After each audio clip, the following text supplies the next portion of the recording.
আলু পোস্ত খাবে, আলু পোস্ত। হাই ভগবান, কি করছো? গেল ওভাবে কেউ বাটে রে। এইখানে বসিয়ে এইভাবে চাপ দিয়ে বাটে।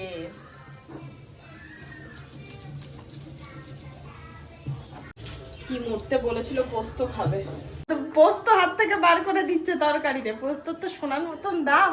যান মেয়েটাকে খাইয়ে দেন, আমি নিচ্ছি। আর এটা আমার খুব পছন্দ হয়েছে। Thank you so much Debarati. Good morning everyone. আজ হচ্ছে 11th মে আর তার সাথে আজ হচ্ছে শনিবার। দেখো দিনগুলো কিভাবে কেটে যাচ্ছে পটপট করে। বাকি মেয়ের আজকে ডান্স ক্লাস আছে। ওর বাবা সকালবেলায় উঠে চা করে খেয়ে বেরিয়ে গেছে অফিসের উদ্দেশ্যে। আর চায়ের কারণ হচ্ছে স্যারের পেটটা একটু ছেড়েছে। বাড়িতে সে ভাত খাবে বাট সেদ্ধ। আমি তো রেডি হয়েই গেছি। আর এই আজকে আর ম্যাডামকে ডালিয়া বা ওটসের খিচুড়ি কিছু দিইনি। আজ ম্যাডাম খাচ্ছেন সুজি অনেক দিন পর। আর আমার এই যে চা, স্যারের সাথে সাথে আমিও সবকিছু পালন করছি।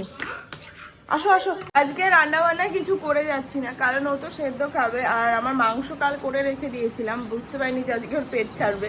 তো আমার ওই মাংস দিয়েই হয়ে যাবে। আমার মেয়ের মাংস অনেকটা আছে, বাকি আমি দিতে যাব মেয়েকে। দেবারতীকে বললাম ও যখন যাবে, যাওয়ার সময় তো আমাকে এখান থেকে রিসিভ করে নেবে। এই স্কুলটার এখানটাতে করে দাঁড়াবে। বিছানা তোলা হয়নি, বিছানা তুলতে হবে, কারণ আমি আবার যাব, রিক্সা করব, দেরি হয়ে যাবে।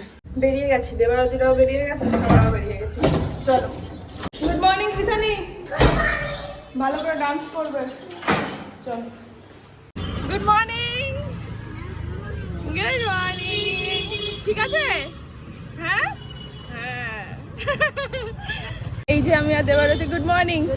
আমার বার্থডে গিফটটা উনি আমাকে দিয়ে দিলেন এখানে। Thank you so much. বাড়িতে গিয়ে দেখবো কি আছে। ডান্স ক্লাস কেমন হলো? ভালো আছি আমি, ভালো। এটা কি? বাড়ি এসে ফ্রেশ হয়েছি, মেয়ের একটা ডিম বসিয়েছে। আর এই যে আমি একটা ব্রেড চকো দিয়ে রেডি করে নিয়েছি, খিদে পেয়ে গেছে।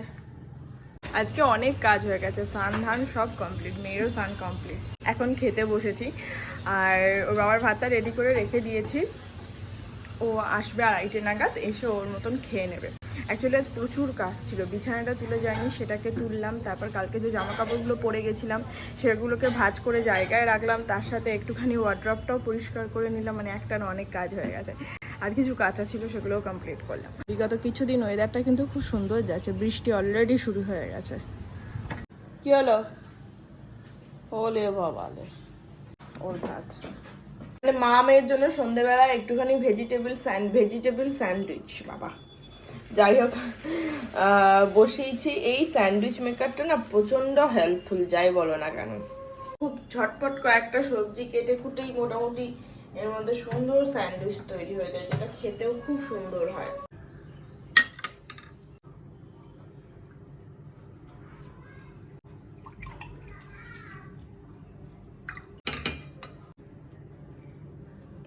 এইটা আমার সোনা মায়ের জন্য।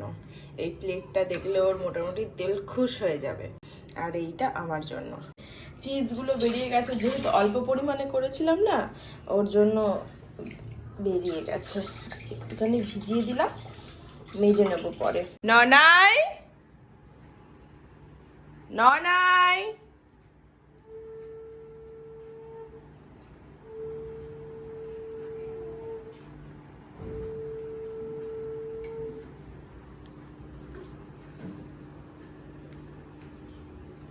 খুশি?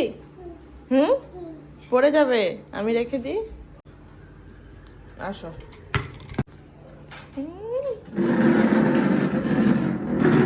আনন্দটা দেখো। খুশি? কি জন্য খুশি? এটা যে খুশির প্রকাশ। আপনি কথা বলবেন না, ঠিক আছে? প্রচন্ড খিদে পাওয়ার জন্য বলেছিলাম কিছু একটা এনে দিন, দিলেন না। কোথায় দিলাম না? তুমি তো কিছু ডিসাইডই করতে পারছো না কি খাও। তাই তোমাকে কখন বললাম উঠে যাও, তো তোমার এই এখন উঠে আস্তে আস্তে আমার জিনিসটা রেডি হয়ে গেল। কখন থেকে খিদে পেয়েছে আমি জানি তো। তুই খুশিটা এর জন্য, সে দুপুরে বার করে রেখে দিয়েছি। ওটো, ওর তো পেট ছেড়েছে, ও খাবে না, বলেছিলাম কিছু একটা এনে দিতে, বেচারা ঘুম থেকে উঠতে উঠতে আমার খাবার তৈরি হয়ে গেছে।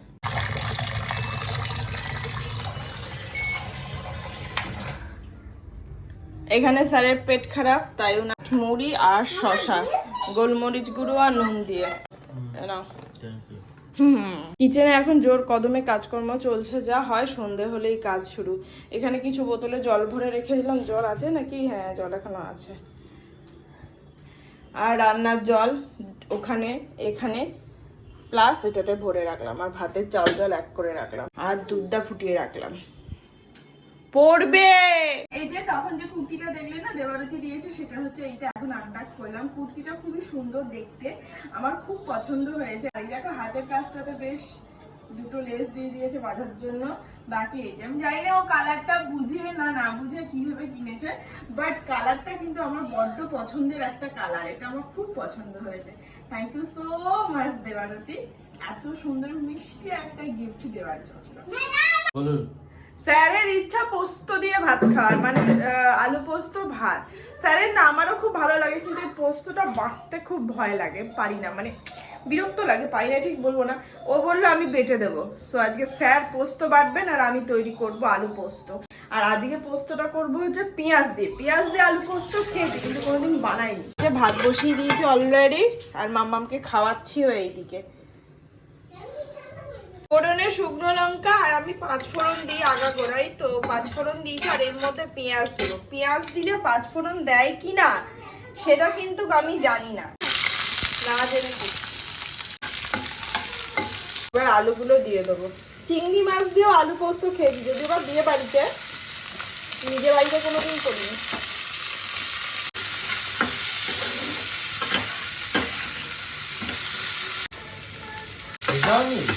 পোস্ত বার করো না, চিংড়া বার করো। পোস্ত গরম জলে ভিজিয়ে রেখে দিয়েছি। হ্যাঁ, আলু পোস্ত খাবে, আলু পোস্ত। তরকারি চেপে গেছে এখানে, এই যে একদম সুন্দর রেডি হয়ে গেছে। আর এখানে স্যারও রেডি। দুর্গা আলো কম লাগে, ঠাকুর প্রণাম করে নামবে নাকি? হ্যাঁ,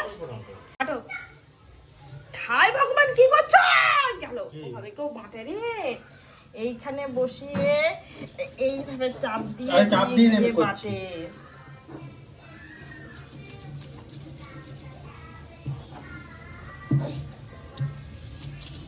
বলছি পোস্তর অনেক দাম, বাইরে বার করে দিও না দয়া করে। একটা পড়ছে কি সেটা মাথায় রেখো। কি মরতে বলেছিল পোস্ত খাবে। স্যার হলো না তো? হ্যাঁ, পোস্ত হাত থেকে বার করে দিচ্ছে তরকারিতে। পোস্তর তো সোনার মতন দাম। যান মেয়েটাকে খাইয়ে দেন, আমি নিচ্ছি। যার যে কাজটাই, তাহলে মেয়েটাকে খাইয়ে দাও। এই যে এই অবস্থা, চলো করে নিই। অনেকটা করে দিয়েছি। হ্যাঁ, প্রচুর, পুরো বেটেই তো দিয়েছো তুমি। গরম গরম ঝরঝরে ভাত, এটাই দেখো মা, গরম ভাত আর বাঙালির প্রিয় আলু পোস্ত। খেতে তো ভালোই লাগে, কিন্তু বাটতে গেলেই কষ্ট।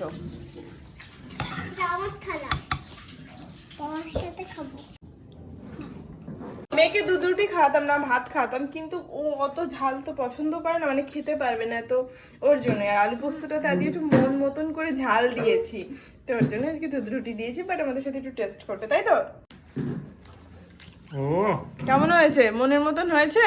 গরম গরম আলু পোস্ত দারুণ খেতে কেমন হয়েছে? খেতে দারুণ হয়েছে। প্রশংসা করতে এদের বড় কষ্ট। খেতে ভালো হয়েছে, কিন্তু ওই যে প্রথমে আমার টাস্টটা ছিল না, ওটার জন্য ফ্লেভারটা। হ্যাঁ সত্যি তাই, তুমি শিলনোড়াটা বার করে ভাগ্যিস ধুলে ধুয়ে বেটেওছি, বেটে।